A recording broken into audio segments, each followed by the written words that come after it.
5 май сарвазири мамлакат Қоҳир Расулзода дар ноҳияи Восе марказҳои хизматрасонӣ, майдончаи варзишӣ ва муассисаи таълимиро мавриди истифода қарор дода бо ҷараёни корҳои соҳил мустаҳкамкунӣ дар соҳили дарёи Ёхсу шинос шуданд. Марказҳои хизматрасонӣ дар деҳаҳои Ҷаврез, Чорбоғ ва Саричашмаи ноҳия бо саҳми соҳибкорони ватанӣ Султонмурод Давлатов, Абдусаттор Аҳтамзода ва Хаём Асадов дар доираи ҷашни 30-солагии истиқлоли давлатӣ бунёд карда шудааст. Ҳамчунин дар ин рӯз дар деҳаи Осмонбика майдончаи варзишии болопӯшида ба истифода дода шуд. Иншоот аз ҷониби соҳибкори ватанӣ Тағайхуҷа Аюбов бунёд карда шудааст. Марказҳои хизматрасонӣ дорои нуқтаи фурӯши маҳсулоти сохтмонӣ, сартарошхона, кошонаи ҳусн, сехи дузандагӣ, маркази савдо ва ҳаммом иборат буда, бо мавриди истифода қарор гирифтани 3 маркази хизматрасонӣ ва майдончаи варзишӣ наздики 50 нафар сокини маҳаллӣ бо ҷойи кор таъмин шуданд. Сипас дар деҳаи Осмонбика бо иштироки сарвазири мамлакат бинои муассисаи таҳсилоти миёнаи умумӣ рақами 23 ба истифода супорида шуд. Солҳои тӯлонии хонандагон дар бинои кӯҳна таҳсил намуда, аз норасоии ҷои нишаст танқисӣ кашида, ҳамзамон дар 3 баст таҳсил менамуданд. Бо мақсади бартараф намудани ин мушкилоти хонандагон, иншоот бо сифати баланд сохта шуда, барои дар 2 баст ба таҳсил фаро гирифтани 480 нафар хонанда пешбинӣ шудааст. Синфхонаҳо бо тамоми лавозимоти зарурӣ аз қабили мизу курсӣ, ҷевон, тахтаҳои синфӣ ва компютер ҷиҳозонида шудаанд. Иншоот бо саҳми соҳибкорони ватанӣ бунёд карда шуда, дар саҳни муассисаи таълимӣ гулу бута ва ниҳолҳои сояафкану ороишӣ шинонида шудааст. Барои таъмини муассиса бо об аз 1 километр об оварда шуда, дар баробари ин 120 хоҷагии деҳа бо оби нӯшокӣ таъмин карда шуданд. Дар идома сарвазири мамлакат Қоҳир Расулзода бо ҷараёни татбиқи лоиҳаи сохтмон ва навсозии роҳи автомобилгарди Кӯлоб Шамсиддин Шоҳин шинос шуданд. Роҳи мазкур 32 километрро ташкил дода, дар корҳои сохтмонӣ 335 нафар мутахассис бо истифода аз 75 техникаву механизми роҳсозӣ фаъолият доранд. аз шумораи умумии кормандон 269 нафарашро мутахассисони ватанӣ ташкил медиҳад. Фармоишгари иншоот муассисаи давлатии маркази татбиқи лоиҳаи роҳи автомобилгарди Душанбе чаноқи вазорати нақлиёти ҷумҳурии Тоҷикистон буда, лоиҳа дар якҷоягӣ бо шарикони рушд татбиқ карда мешавад. мувофиқи лоиҳа қитъаи Кӯлоб Шамсиддин Шоҳин ба категорияи сеюми роҳсозӣ мутобиқ гардонида шуда, дар ҳудуди шаҳри Кӯлоб паҳнои умумии роҳ аз 21 то 33 метрро дар бар гирифта, дар дигар мавзеъҳо бошад то 17 метрро ташкил медиҳад. Дар қитъаи Кӯлоб Шамсиддин Шоҳин сохтмони 3 пул, 38 адад қубури обгузар, чароғонкунӣ, сафолатпӯш намудани минтақаҳои аҳолинишин, таъмир ва кӯчондани хати барқ, газ, алоқа ва дигар инфраструктураи зарурӣ ба нақша гирифта шудааст. Ҷараёни корҳои сохтмонӣ дар ин қитъа моҳи июни соли 2019 оғоз гардида буд. ҷалби мутахассисони варзида, истифодаи техникаву механизми муосири роҳсозӣ ва фаъолияти шабонарӯзӣ ба пешрафти корҳои сохтмонӣ дар ин роҳи аҳамияти байналмилалӣ дошта замина гузоштааст. дар идома сарвазири мамлакат бо рафти бунёди бинои маркази таъминоти бехатарии озуқаворӣ ва бинои кумитаи идораи замини ноҳия шинос шуданд. тадбирҳои ободонию бунёдкорӣ дар ноҳияи Шамсиддин Шоҳин дар доираи ҷашни 30-солагии истиқлоли давлатӣ ба роҳ монда шуда, иншооти бунёдшаванда бо ба инобат гирифтани талаботи муосири сохтмонӣ бунёд карда мешавад.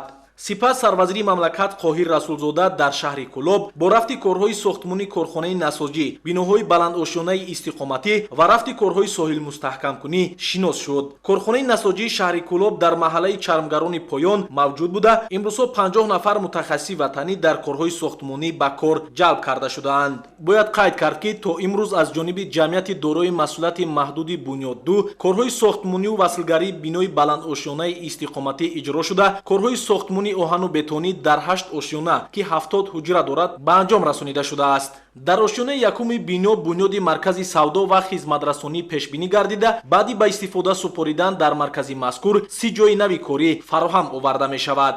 тибқи нақша бинои мазкур дар доираи ҷашни 30-солагии истиқлоли давлатии ҷумҳурии Тоҷикистон ба истифода дода мешавад.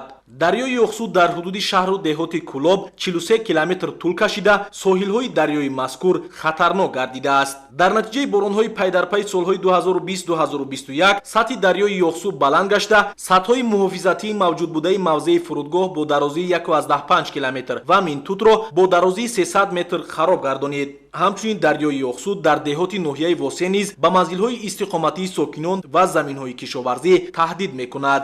иттилоъ дода шуд ки нисбат ба ҳамин давраи солҳои қаблӣ сатҳи оби дарёи Оқсуд ниҳоят баланд гардидааст. вобаста ба ҳолати ҷойдошта сарвазири мамлакат Қоҳир Расулзода ниҳодҳои дахлдорро вазифадор карданд ки ба воситаи ба роҳ мондани фаъолияти дастаҷамъона ҷиҳати пешгирии хавфи обхезӣ ва таъмини бехатарии сокинон аз захира ва имконоти ҷойдошта васеъ истифода карда дар ин самт фаъолияти шабонарӯзиро ба роҳ монанд. дар идома таҳти раёсати сарвазири мамлакат машварати корӣ баргузор гардида соҳаҳои иқтисодию иҷтимоии шаҳри Кӯлоб мавриди таҳлилу баррасӣ қарор дода шуд. дар кори ҷаласа дар баробари дигар самтҳои муҳим ба масъалаи таъсиси ҷойҳои нави корӣ ва бо ин васила баландбардоштани сатҳи некуаҳволии сокинони шаҳри Кӯлоб таваҷҷӯҳи махсус зоҳир карда шуд. иттилоъ дода шуд ки дар доираи ҷашни 30-солагии истиқлоли давлатӣ дар шаҳри Кӯлоб сохтмон ва навсозии 873 иншоот ба нақша гирифта шуда буд ки то имрӯз 703 тои он сохта мавриди баҳрабардорӣ қарор гирифтааст ки 85% нақшаи дурнаморо ташкил медиҳад.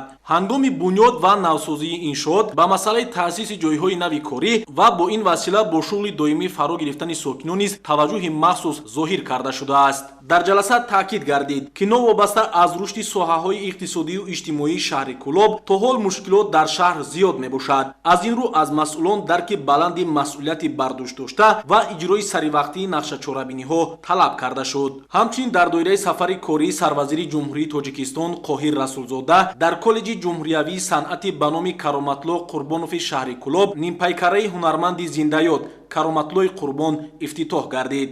имрӯз дар оилаи мо як рӯзи хушбахтӣ аст, як рӯзи хурсандӣ аст, чунки имрӯз ин коллеҷи ба номи падари бузургворам шодравон Кароматлоҳи Қурбон боз дубора ба таъмир баромада имрӯз хушбахтона нимпайкараи онро гузоштанд ва имрӯз мо аз номи худ, аз номи аҳлу оиламон, аз номи тамоми мухлисон, махсусан мухлисони падари бузургворам пеш аз ҳама миннатдории худамонро ба асосгузори сулҳу ваҳдати миллӣ, пешвои миллат, президенти кишвар муҳтарам Эмомалӣ Раҳмон мерасонем ки дастгириҳо доранд нисбати мо.